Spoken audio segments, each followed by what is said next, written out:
Yeah, welcome Dr. Rebecca to our class, and welcome everyone. We're so excited to listen to Lex's presentation today. And uh, uh, that may show how much you understand about the application of mindfulness practice, right? And the rest, you can submit your presentation or research paper who are going to do the final presentation online. So all of you, or you, Amber, you do that. Please make sure to have at least 30 minutes, okay? And the rest, you guys going to write the final research paper, right? Okay, I give you that choice. But Jesse, you do the rewriting a presentation. I was going to do the presentation. So if we do a presentation, are we recording? Are we just recording ourselves? Yeah. Okay, that's what I thought. Thank you. Yeah, you can do call on Zoom or the Kaltura or whichever, right? And send me the link. Okay. That's great. I'm so excited. And next week will be our last meeting, but that last meeting, I like to talk with you guys one by one in person to see your trade and so forth. Okay, this is no presentation and no response except talking with you guys about your trade and how you do and so forth. Okay. All right. So that's great. We're so excited. Lexit, are you ready? I'm ready. Okay, great. Okay. So after that, look, you don't mind to play some guitar after Lexus? Or I what? mean, I don't really think I have anything noteworthy to show off, unintended, but um, Hmm. Or Lexus, right? You can do after that. You can do one short song, right? yeah, Last. I'm sure. Yeah, that'll be Yes. better. Right. Today is your Sure. show, okay, Lexus. Okay. All right. All right. And after that, after Lexus have done the presentation, we can talk about how much you learn from this class. And please, every one of you, take a note. Give Lexus some comment, okay? From 0 to 10, whichever way, okay? And send that note to me. Email that note to me, okay? To see how much you learn from her presentation, um, and comment about the way that she present herself and so forth. Okay. All right. So now your turn, Lexus. Go ahead. Okay. I'm going to share my screen. So you do within 30 minutes or more than 30 minutes, Lexus? Yeah, it should be around 30 minutes, maybe a little bit over that. All right, that's great. All right, go ahead, please. All right. My presentation today is mindfulness in relationships and also in the public eye. I'm Alexis Striegel. I wanted to make this presentation a little bit more interesting than just talking about relationships on its own. So I combined two of the different things that we talked about in class, which was public figures and then also intimate relationships for this project. Here's an overview of what I'm going to talk about in this presentation. I'm going to talk about my case study of mindfulness in public relationships.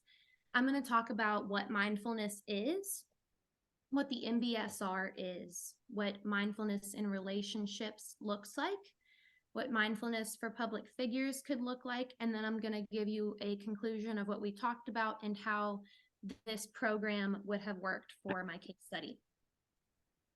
So my case study of mindfulness in public relationships, I'm looking at the micro level application of the MBSR. So at the micro level, we are looking at a relationship with a 27-year-old male who is in a relationship with his partner. They have been having issues because he is a musician with a public following, but they are not publicly sharing their relationship yet. Their relationship has been long-term. It has lasted 8 years, and they've had minimal issues other than this. And they both wish to share their relationship semi-publicly while maintaining privacy and intimacy in their relationship. So the issues that we're wanting to address with mindfulness are the anxiety about public reaction, the potential loss of intimacy in their relationship, any privacy concerns that they may also have, but then also the fact that they are both wanting to share their love with others and share this relationship with the world. So the first thing that I would do is I would first talk with them about what mindfulness is. So what is mindfulness? We know that this is the ability of someone to have awareness, retention, discernment, and circumspection. So not many people are going to know what those words actually mean. So understanding this is basically you're able to pay attention to what's happening in the present moment right now. And you're able to be intentional with your attention and be open and accepting to your current situation and being non-judgmental of what's going on. You're also able to stay open so your attention can be directed towards different things like your emotions, any sensations that are happening, thoughts that may be occurring, and any memories that may be coming up. All of this to say we're all trying to stop living on autopilot and being intentional throughout our day instead of being distracted. I would then talk about what some mindful qualities versus mindless qualities are. So some mindful qualities of people are being non-judgmental, which means that you're not attributing positive or negative thoughts to your situation. You're just accepting it how it is and then being able to move forward with where you currently are in your life. You're able to evaluate your thoughts, feeling, and beliefs without attributing things or trying to change them. You're just able to observe your thoughts and be able to see what's happening there. You're also able to reframe ideas. So instead of focusing on the past all of the time, you're able to move your focus and reframe your ideas instead of being past or future focused to focusing on what you can do right now. You're also able to try out more new ideas since you are not afraid of the future, what is to come, or anything that could hold you back in the past. You're also able to label events and feelings, which means that you're able to evaluate what's going on in your life and you're able to say what you're feeling at that present moment. And then if you're able to identify your emotions, then you can better work through them instead of trying to push them away and say that you're not experiencing these emotions.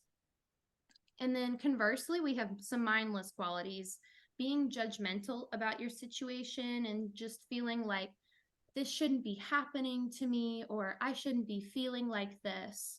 Pushing away feelings goes into the same thing of instead of allowing yourself to feel these things, you are shoving them down and not dealing with these emotions. And then you're focused on the past or the future, and that takes you away from the present, and you're not able to make the best decisions and be your best person if you're focused on what's going to happen or things that happened in the past to you. And then you're also held back by the past, and you're also scared of the future. These are some benefits of mindfulness. The first one is emotional regulation, and this works to decrease rumination. So rumination is whenever you are thinking about a certain event or thinking about something that could potentially happen, and you're constantly thinking about it over and over and over again. So emotional regulation, you're able to move past these things faster. It increases your overall positive affect, which just means that you're able to be a more positive overall person. You're also able to disconnect from your emotions, And this doesn't mean that we are just neutral people who don't have emotions. It just means that you're able to see your emotions and what's going on, and then better learn how to move forward with what you're feeling. You're also able to respond instead of react to situations, and this helps whenever you're put under a lot of stress, and people will have emotional reactions to things like snapping at people like their significant other. You're able to take that step back and think about the situation and how your response is going to affect someone else, and then move forward with it. It'll help decrease reactivity, and that means that you're able to observe yourself more and see why you're having these emotions when you are, and maybe what you can do differently to respond better to these emotions. You're also having less of an emotional response to these things, and you have less of an emotional interference with attention tasks. And that means that things that are taking your attention, like if you are taking a test or you're doing something like that, that you really want to focus on, you're able to ignore or not focus on these other thoughts that you're having, like I might fail this exam, or what if this happens in the future. You're able to not focus on that, focus on the task at hand, and keep your focus there. We have a increased response flexibility, and this means that you're able to better adapt to very stressful situations, and you're also able to recover faster from negative interactions that could happen to you. For empathy, we talk about perspective talking, which is where you're able to put yourself in someone else's shoes and see why they are acting like they are, or maybe why someone is asking you for something, and you're able to understand it from their point of view so that you're not being defensive. We have, you're able to be more present in everyone's suffering. So if someone else is having an issue, like in this couple, they are arguing over the fact that they are not publicly sharing their relationship, they're able to, instead of being defensive about their choices that they're making, they're able to understand where their partner is coming from and meet them where they are, so that they can both work together to find a solution. It also helps them to better express their feelings and sensations. Instead of not understanding what they're feeling, they're able to make sure that they can clearly express what they're feeling to other people. For compassion, people will have an enhanced self-compassion, which means that, you know, whenever you make a mistake on something, you're able to, because everyone makes mistakes, we're all human, we're all going to have emotional reactions sometimes. Everyone is able to do that, but you're able to understand that that's going to happen in your life, and then you can move forward and just think about things that you can do differently whenever it happens again. You're also, this is connected to the non-judging and non-reacting parts of mindfulness. This will also decrease stress and anxiety. So it will decrease stress, rumination, and a negative affect, and it will decrease total mood disturbances like stress, anxiety, and fatigue. Now we're going to talk about the MBSR, and the MBSR is mindfulness-based stress reduction, and it's a psychoeducational program that people can go through to use mindfulness to help them to deal with some of the stress that they have in their life. And it teaches you various mindful practices that you can use throughout your day and use in like your activities of daily living. Things like eating and walking, driving, washing the dishes, talking to other people. And the things that it consists of are that it's basically, you want to do this in a group setting so that you have other people that are going through the same thing with you. It's also not goal-oriented, which is different than most other programs that people go through. It's not goal-oriented so that you are not trying to strive for something in the future. We are just focused on making small changes in the present instead of working towards something big. You also have to be very actively engaged in this process, and you can't just kind of move through this program. You have to be able to fully commit yourself to the program for it to actually work for you. It teaches you various techniques, and I'll talk about them on the next slide. And we focus on the long-term perspective, basically meaning that we are making small changes now that are going to help you in the future. And it is a 8-week course, and they would do 2 to 3 hour classes once a week, 45 minutes of home practice every single day. And then the other things that we're talking about are these mindful exercises. And then they would also have 1 day of silent practice. Some of the mindfulness exercises that people can do are breath focused, which is whenever you're just focusing on your breath, and it actually has a physiological effect on you to help automatically relax the body. And this is a really good one for people to be able to do because you can do it anywhere. You're able to do it for a minute, 5 minutes, 10 minutes. You can do it at home. You can do it at work. You can do it anywhere. Another one is the body scan. And this is whenever you are sensing the different parts of your body and going part by part and seeing if you have any tension and stress, and you're able to release it. And a lot of guided meditations go through this. They will go head to toe and talk about each part of your body and letting go the tension there. We also have ambient sound focused mindfulness, which is whenever you sit and you listen to ambient sounds and you're able to be open to these sounds and not trying to categorize them or analyze them. You're just sitting there and being present with these sounds that are that you're listening to. And then there's also thought content, which is whenever you're analyzing what you're thinking about. You're able to observe your thoughts and not overanalyze them, but you're just seeing what you're thinking about on the day-to-day, in your day-to-day life. And you're able to see patterns throughout your life so that maybe you can see what problem areas you want to focus on making better for yourself. And then with all of this, we talk about choiceless awareness, which is making sure that we're not getting stuck on one of these. So if you're getting stuck on always overanalyzing your thoughts, you're able to just move away from that and then focus on your breath or do a body scan. We're just trying to be aware of all of these different things so that we can reduce stress overall. These are the 8 attitudes of mindfulness, which are all covered in the MBSR. And it's the things that we want to try to do when practicing the MBSR. So the first one is the beginner's mind, and we are taking the approach that we are all beginners in mindfulness and we have things to learn.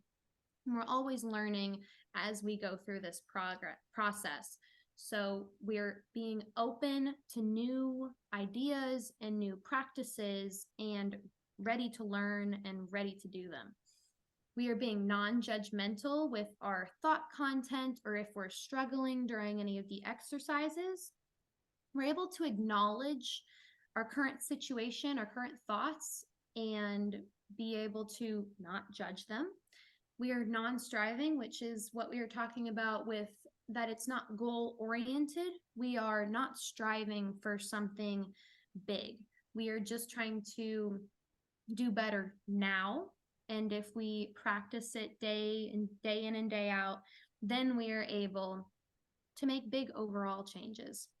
Equanimity is we are talking about equality for all of our thought content. And we are making sure that we're not trying to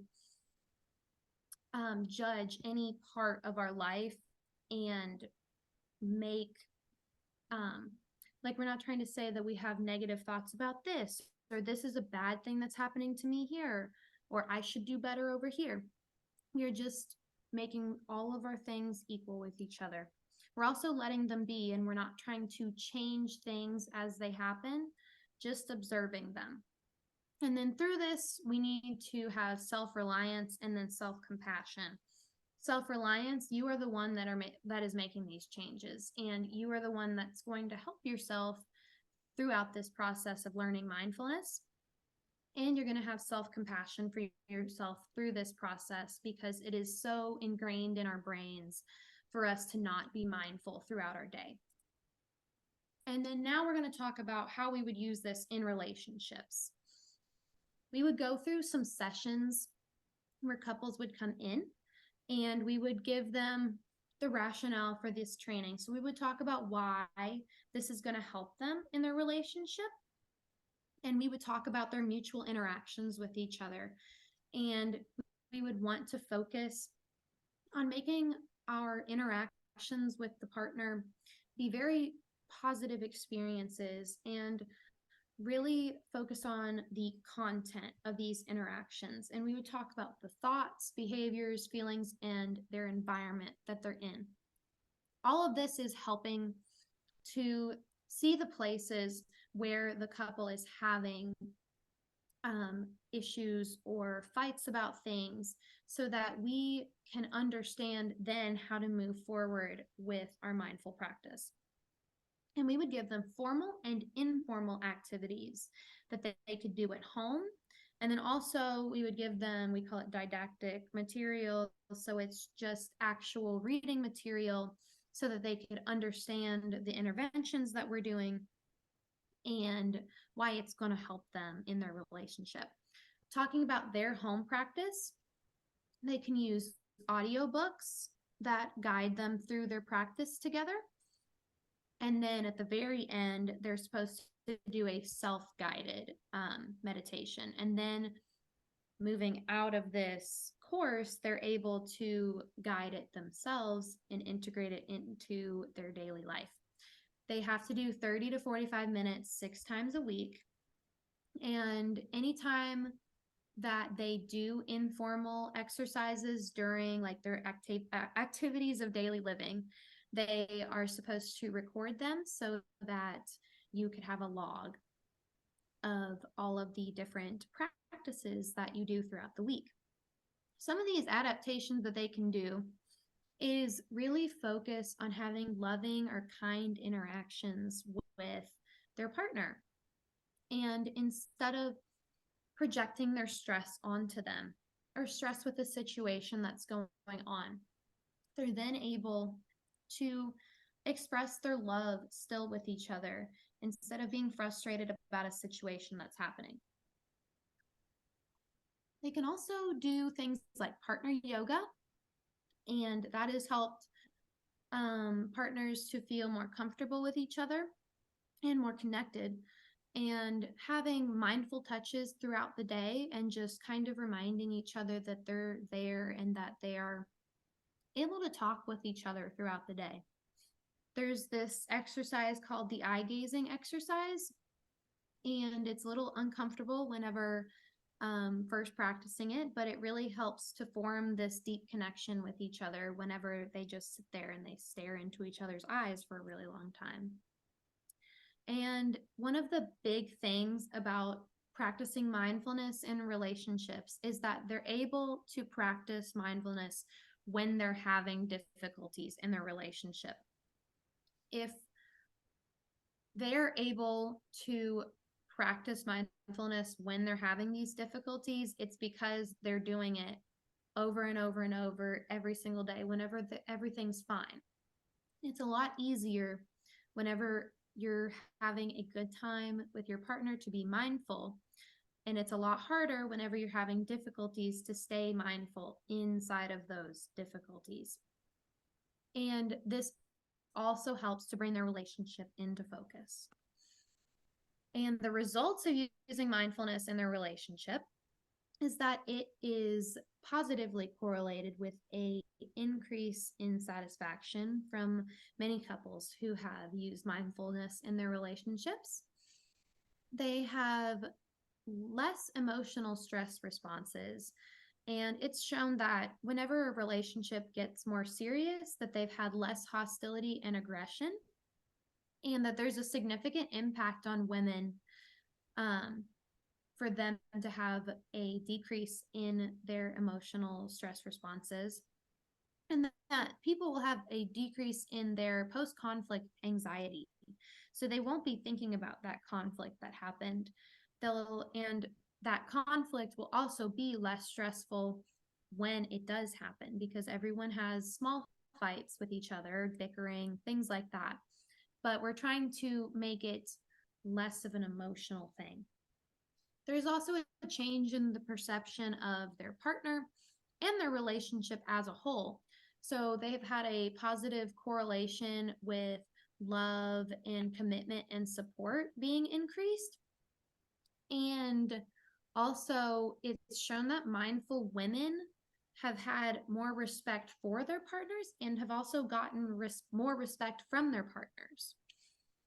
Their communication quality has a significantly negative correlation with verbal aggression, negativity, and conflict. So all of those things decrease whenever you're more mindful. It's also negatively correlated with withdrawal, and there is more support in their communication. And then for public figures, since one of the partners in this situation is a musician in the public eye, these are things that could help him inside of his job, and then would also make it easier for him to practice mindfulness with his partner. So improved attention. People in the public eye have to be able to understand and remember a large amount of information, and also be able to move through different types of information, kind of like social media and like briefing pages that they may have and other things like that. A lot of people have said that mindfulness has improved their cognition and that they're able to learn and retain a lot more information inside of their job.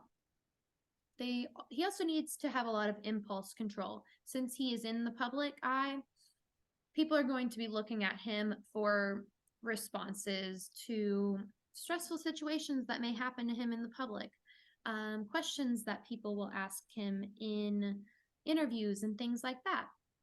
So he'll be able to control his emotions instead of reacting first. And this is going back to that responding instead of reacting. And he's able to better self-regulate his emotions and think before he speaks to people. For kindness, he's able to show more empathy with people and have more self-compassion for himself whenever he does mess up. This was also the positional thinking, where he's able to put himself into the positions of other people and then also identify and show his emotions better. For metacognition, this is one of the keys of mindfulness as a whole. So I thought that I would throw this in there with the mindfulness for public figures. And metacognition is whenever people are able to put themselves and their actions into perspective with the world around them. And they're able to think about what they're thinking about and how it's going to be received by other people. They're able to be less defensive about their own positions, and then able to take other people's ideas into account when they're making their decisions. And here's a few things that were started in Parliament and their mindful days that are in Parliament, and other countries have also taken part in them. This is Mindfulness in Politics Day that was started in 2016, and then Mindfulness in Social Change, which was started in 2017. Here's some celebrities who have practiced mindfulness and places that they have talked about it. We have Oprah Winfrey, who talks about how mindfulness helped her to separate herself from what everyone else wants you to believe. And she specifically talks about the voice that you have in your head, about whenever you start to doubt yourself or you're thinking about how other people are going to feel, and how she's able to separate herself from that and turn that voice off. It helps you, she says that it helps her to do what she does best in life. And she talks about mindfulness in her magazine and on her TV channel. We have Lady Gaga, and she uses mindfulness to help with PTSD, with sexual trauma, and then chronic pain from fibromyalgia. Meditation has also helped her to feel more safe in her own body and be calm whenever she is stressed. We have Sir Paul McCartney, and McCartney says that whenever he started learning mindful meditation, it helped him to feel calm and to slow down in his own life. And he says that it helps him to find a moment of serenity during difficult moments in his life whenever he's on the go all of the time. And then one of my favorites is Josh Kiska. He actually released a guided meditation in 2021 that talks the listener through deep breathing and letting go to become an outside observer inside of your own situation. And he's referenced mindfulness techniques in many different interviews that they have had, and says that he uses it himself to relax whenever he is having anxiety about things. And then talking about how this worked out or would work out for this couple. For mindfulness in public relationships, our objective was to reduce stress and anxiety about sharing their relationship and wanting to maintain privacy and intimacy with each other. Our approach to helping with this is to use the MBSR and put it in the frame of using it in intimate relationships, and then also having it for public figure use. So our results would be to decrease stress and anxiety about sharing their relationship publicly. It would help strengthen their relationship and have them be able to communicate better, and also be able to share their concerns whenever they come up without being afraid that they're going to have a fight about it. There would also be more satisfaction in sharing their relationship with the public and being able to show how they use mindfulness to keep their relationship public for everyone else to see their love, but also private and hold these intimate moments for themselves. So our key takeaways from this is that MBSR can be used for intimate relationship problems, and it can also be used for public figures who have very high levels of stress in their lives all of the time. And this is it. Here's my resources for it. Does anyone have any questions? Yeah, that's great. Thank you. That's wonderful presentation. Yeah. Have you have any question for her, for Lexis? Lexis, can you get out this? I mean sorry, don't share the screen. Yeah, we'll go back to. Yes. Okay. Any question for Lexis? You guys take note? Yeah, please, Amber. Whenever you were researching for your presentation, did you find like a lot of studies that about like relationships and partners utilizing mindfulness? Did you find a lot of studies on those, or were there like just a really like small handful of them? There really wasn't a large amount of studies on this, but the people who I saw that were celebrities, I thought about doing celebrities on their own, but I also really wanted to talk about relationships. And one of my favorite artists had just started sharing their relationship and is very open about how he uses mindfulness a lot in his daily life. So I thought about just putting the two together. And that's where I found the list of celebrities who use it and kind of went from there. Thank you. Yeah. You guys wrote down your comment, right? And give her from 0 to 10, right? Email to me your comment. Yeah, go ahead, Brandon. You have a question? I do have a question. So you chose to do your presentation on relationships, specifically with the focus in people who are in the public eye. Um, but how do you think that your education, like in the School of Nursing, how do you think that your nursing education like influences like studying relationships? That's a really good question. So I think since okay, so one thing that I learned through my nursing experience in the hospital is that a lot of the times, especially in kids, because whenever I took my psych rotation, I took it in the children's hospital. So I saw a lot of kids that were inpatient inside of the children's hospital psych care. So there was a lot that was not discussed with people about using outside things, kind of like mindfulness. We really just kind of push pills at people. And I personally am really into using things like mindfulness and meditation and other things like that, like yoga and taking walks and doing stuff like that. And that's what I do for myself because I am medicated, but I also use other things to help me in my daily life. I do practice mindfulness every single day.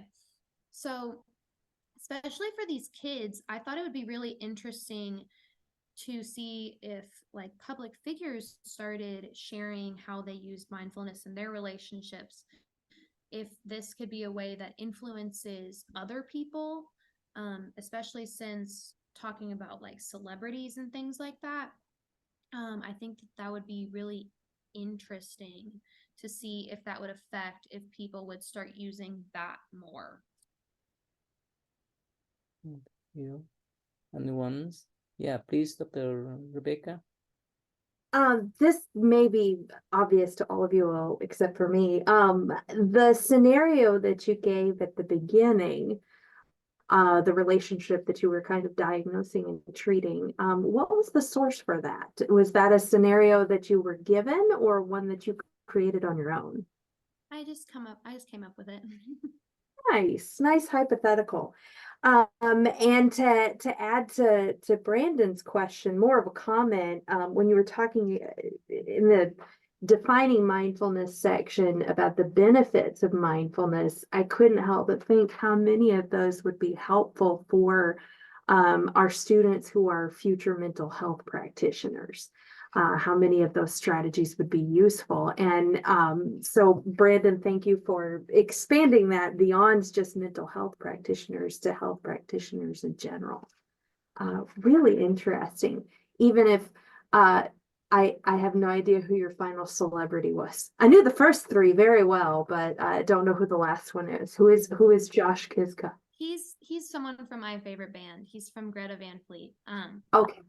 But he shared a it was when not their last album but the album before, when that album came out, they had come out with a few different types of videos just for fun, and one of them was I think it was like 10 or 11 minute meditation, and they just put it up on YouTube for other people to be able to use as a guided meditation. And I thought it was really interesting when we were talking about things in class, because many of the things like non-judgmental and being able to take an outsider's perspective, the breathing, the body scan, all of these things are inside of this meditation. So it's really, really interesting. Yeah. Sounds like. Thank you. Anyone else with our classes?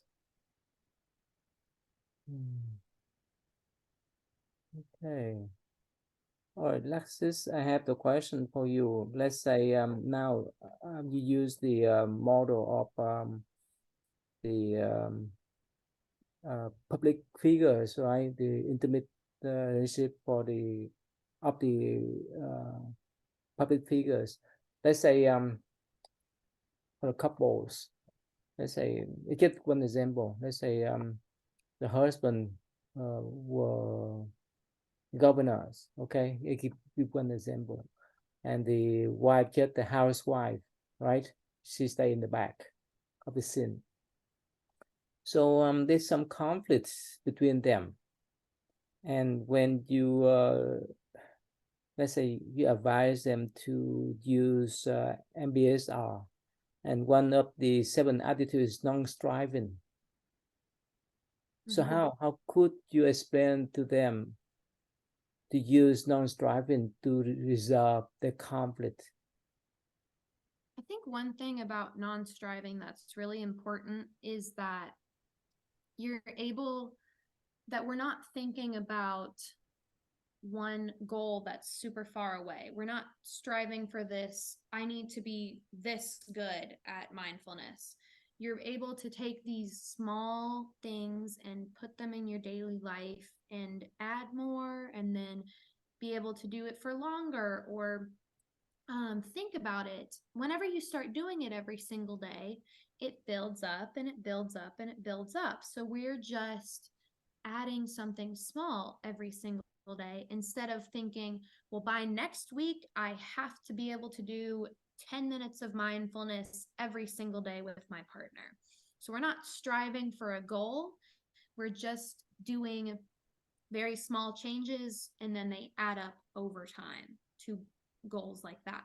But we're not looking towards the future to have that in mind. We're looking at the present and things that we can change right now. So how does it relate to being instead of doing that we talk in the class? Mm-hmm. So being instead of doing is you're just enjoying and experiencing the present instead of thinking about, well, I need like for public figures, I need to make sure that my relationship is better in this way, and this way, and I need to do this to get there. You're able to be in the moment and think about how you're feeling and how you are sharing your thoughts with your partner, and you're able to be like, okay, well, I really want to share more love with my partner right now. So I want to be in this moment and be able to be more mindful about doing that right now. Yeah, that's wonderful, right? Like let's say that governors, right? If some kind of misunderstanding between him and her and his wife at home, so when he come home, he just be there with her to enjoy the lunch, to enjoy the dinner, to enjoy the moment together. That's more than enough to talk, Yes. right? More than talking, right?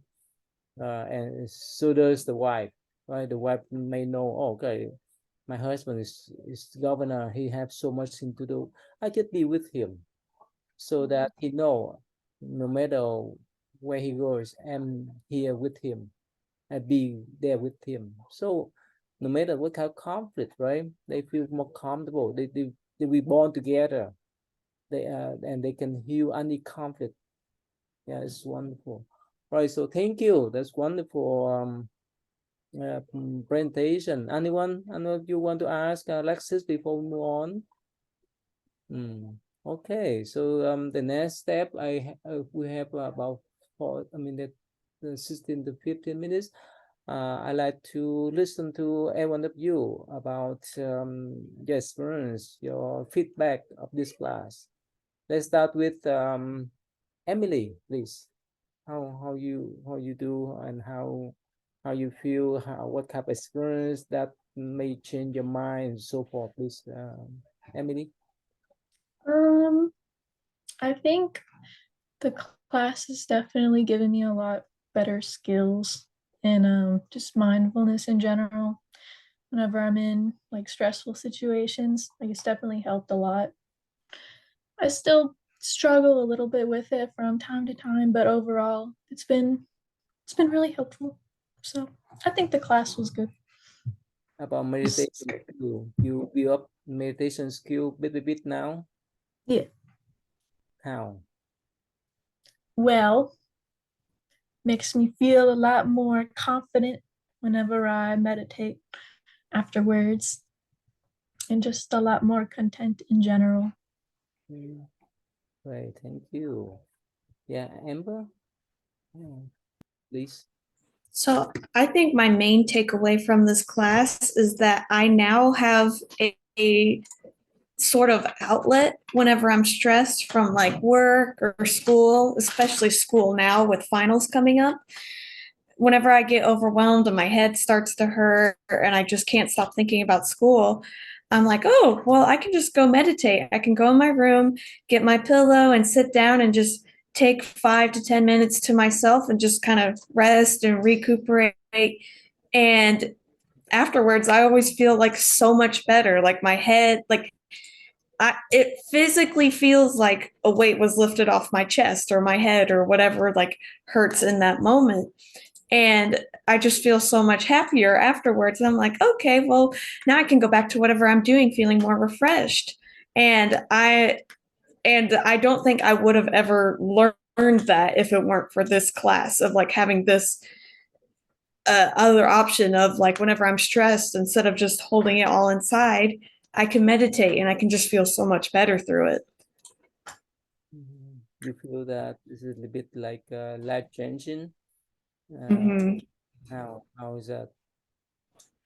Well, I get stressed very easily.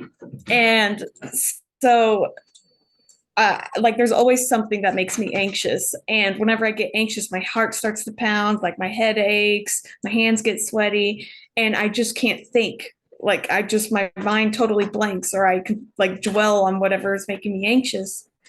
And I would just be miserable for the whole day because I'm just constantly thinking about whatever I'm anxious about.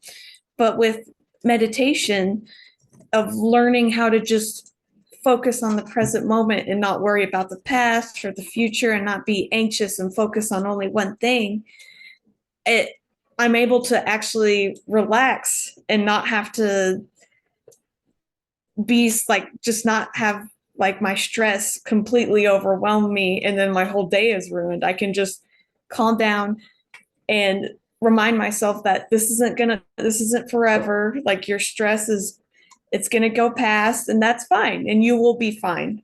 And just having that mindset now is just so nice, and it helps me go through, especially with finals, it just helps me go through each day feeling more refreshed and happy and relaxed. Oh, that's wonderful. Yeah, thank you. Thanks for sharing.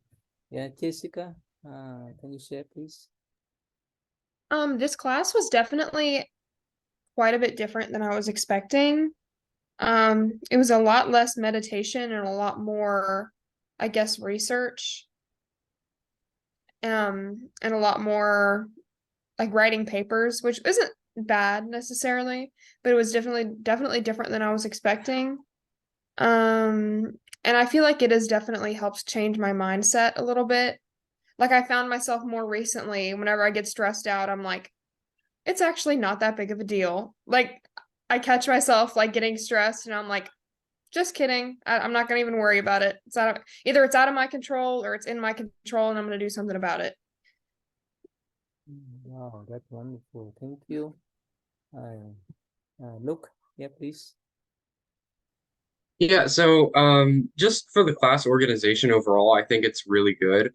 The first 5 weeks I found you kind of put like an introduction on like mindfulness and the techniques and BSR and stuff like that.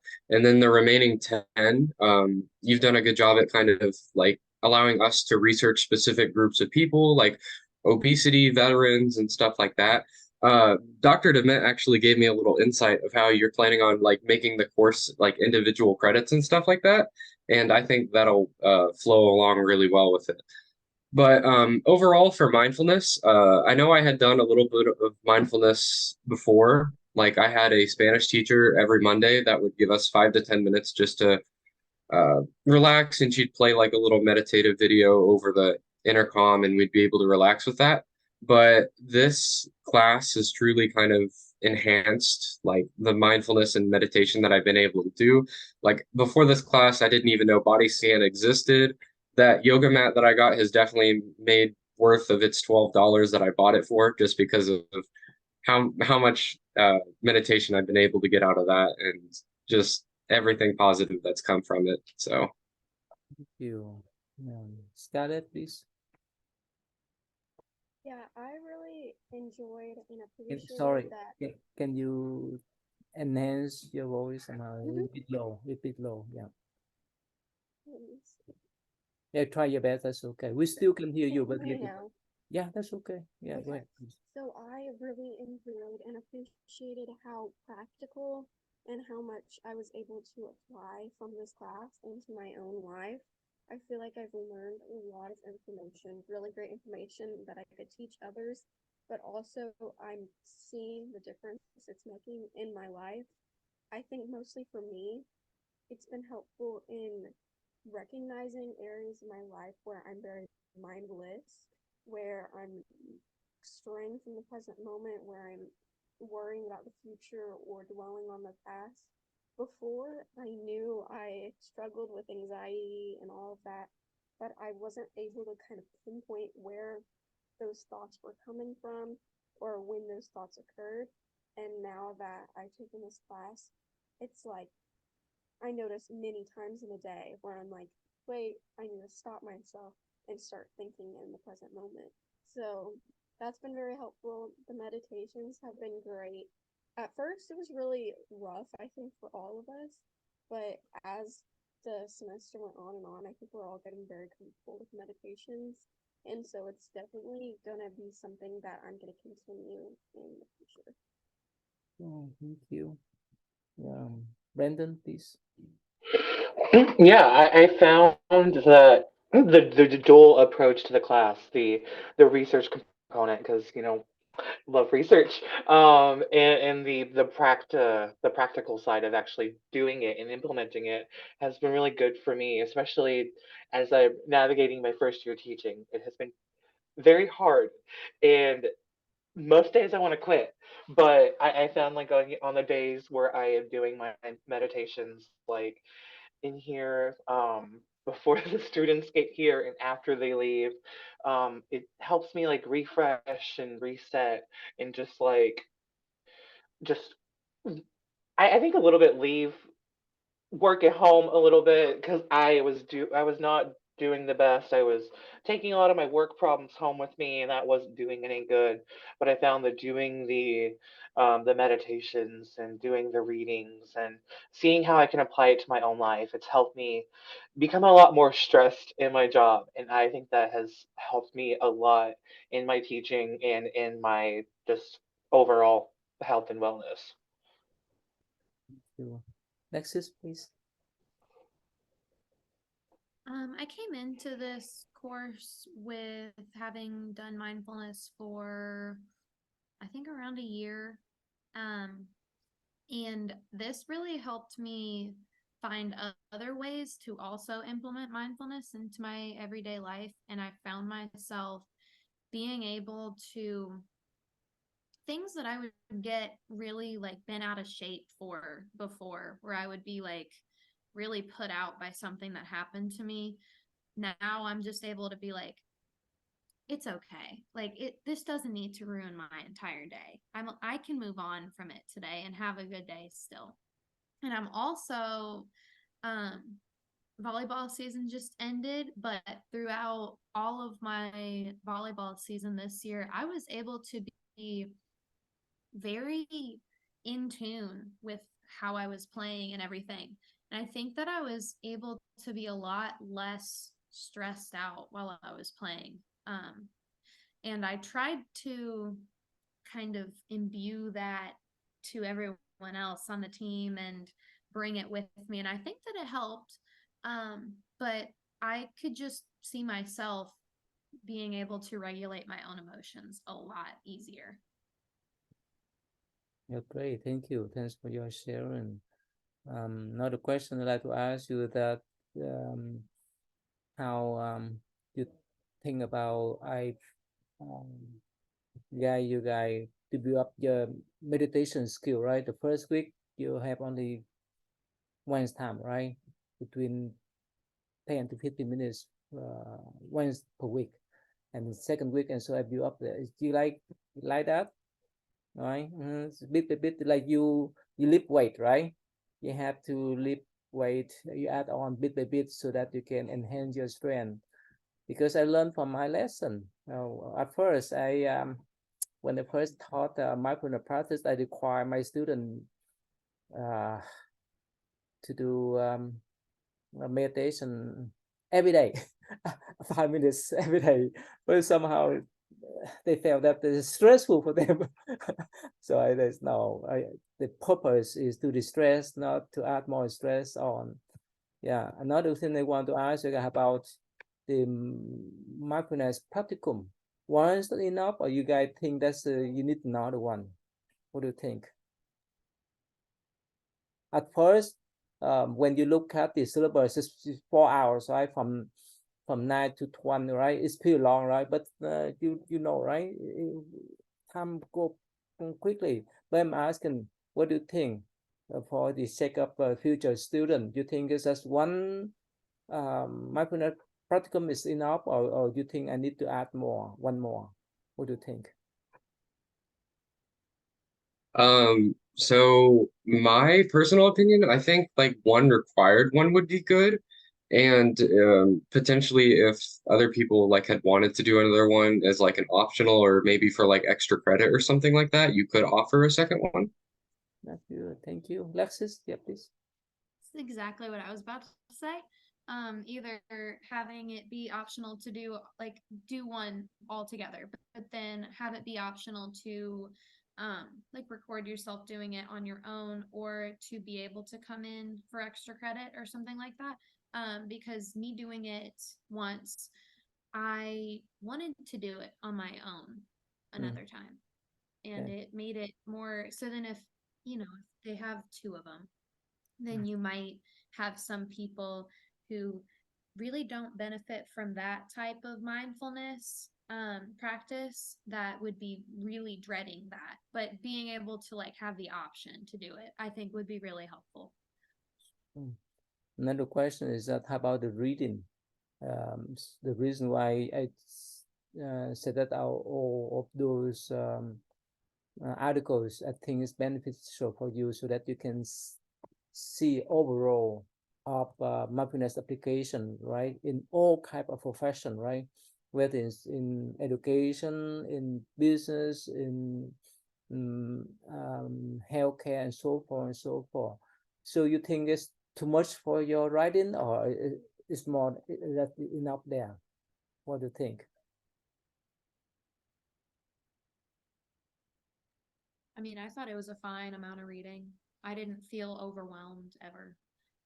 I liked the ability to be able to choose what question I was going to respond to instead of having to do the exact same one as everyone.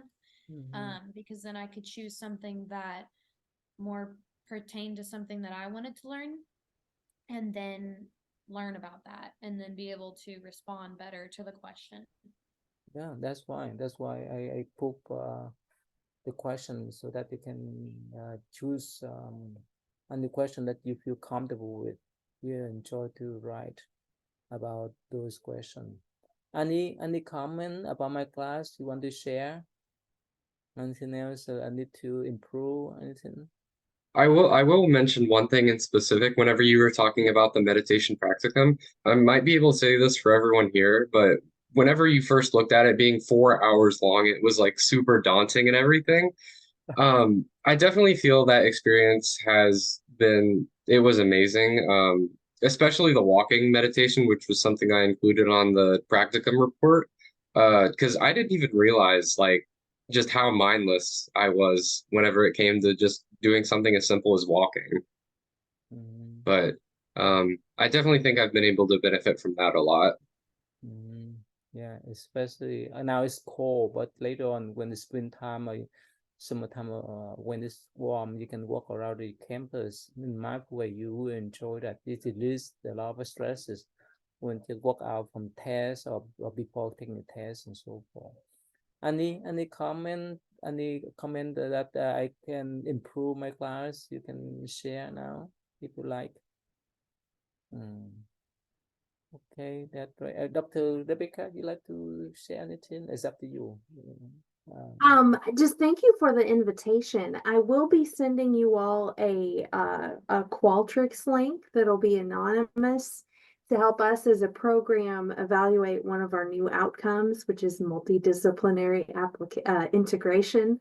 So to get your feedback on that particular outcome, and you'll have the opportunity to share any additional comments with the about the course. Your name won't be on it anywhere. I'm not even going to ask for your major or class level, anything like that. It's just going to be some open-ended questions about that program level outcome and anything else that you want to share about the course. So just stay tuned for a link for that. And as Luke mentioned, moving forward, we're going to be experimenting with a new structure for the class where it'll be 3 1-credit-hour classes. So you can take all 3 together like you all did, or take one class at a time. And so we're going to see how that'll work. It sounds like the structure of it's going to fit really well. So any additional feedback that you have will be helpful for Dr. Dat and for me as we move forward, because this is a course that I want us to offer as a program every year. So I may be reaching out to some of you to ask you to share some of your experiences in our marketing materials as we advertise the course, because I do think that it's valuable, and hearing your comments about how you've been able to apply it has been really helpful. So just thank you all for the invitation, and thank you, Dr. Dat, for the invitation tonight. Thank you.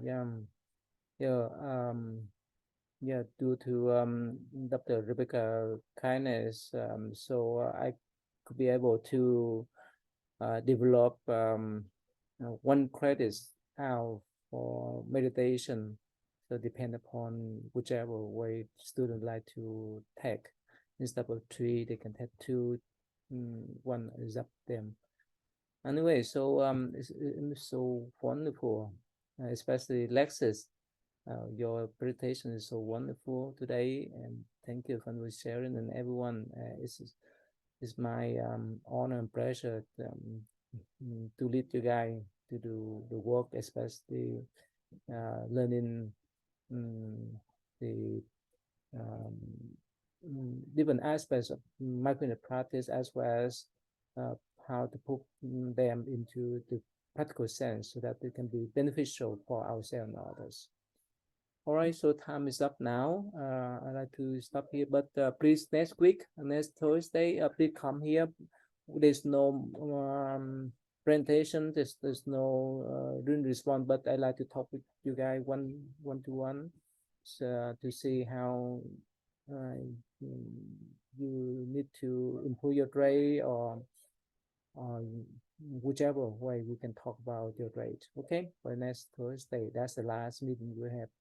All right, so thank you. So so see you next Thursday then. Thank you. All right, good night. Thank you. Bye. Thank you. Professor, I have a question.